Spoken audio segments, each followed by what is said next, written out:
दादरमधील शिवसेना भवनासमोरचे पावसामुळे पडलेले आहेत। विविध पक्षांच्या कार्यकर्त्यांनी या ठिकाणी बॅनर लावलेले होते। हे बॅनर जे आहेत ते सध्या पावसामुळे पडलेले आहेत। जोरदार पाऊस बरसतोय, त्याच्यामध्ये अधेमध्ये सोसाट्याचा वारा सुद्धा पाहायला मिळतोय। निवृत्ती बाबर आमचे प्रतिनिधी आमच्या सोबत आहेत, अधिक माहिती त्यांच्याकडून जाणून घेणार आहोत। निवृत्ती,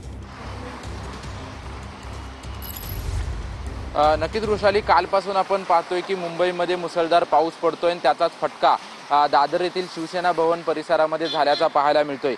पहाटेपासूनच मुंबईमध्ये मुसळधार पाऊस आहे, त्याचसोबतच वाऱ्याचा वेग देखील जोरदार आहे। त्यामुळे या ठिकाणी मनसे अध्यक्ष राज ठाकरे आणि युवासेना प्रमुख आदित्य ठाकरे यांच्या वाढदिवसानिमित्त जे पदाधिकाऱ्यांनी बॅनर लावले होते ते बॅनर वाऱ्याच्या वेगामध्ये कोसळलेले आपल्याला या ठिकाणी पाहायला मिळत आहेत।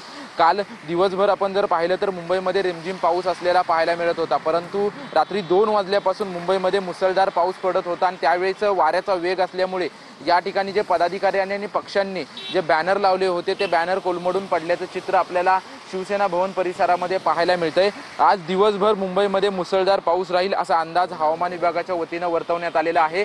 मुंबईतील पावसाची आपण जर परिस्थिती पाहिली तर सर्वाधिक पाऊस हा कुलाबा फोर्ट परिसरामध्ये 74 mm इतका पडलेला आहे। त्याचसोबतच दादर परिसरामध्ये 44 mm इतका पावसाची नोंद हवामान विभागाच्या वतीनं घेण्यात आलेली आहे। परंतु कुठेतरी पावसाला सुरुवात झाल्यानंतर आणि वाऱ्याचा वेग असल्यानंतर शिवसेना भवन परिसरामध्ये जे पदाधिकाऱ्यांनी बॅनर लावले होते हे बॅनर कोलमडून पडल्याचं चित्र आपल्याला कुठेतरी पाहायला मिळतंय। सध्या दादर परिसरातील आपण चित्र जर पाहिलं तर पावसाचा वेग जो आहे तो जरी कमी झाला असला तरी रिमझिम पाऊस जो आहे तो पडताना आपल्याला पाहायला मिळतोय। आज दिवसभर मुंबईमध्ये मुसळधार पाऊस राहील असा अंदाज हवामान विभागाकडून वर्तवण्यात आलेला आहे।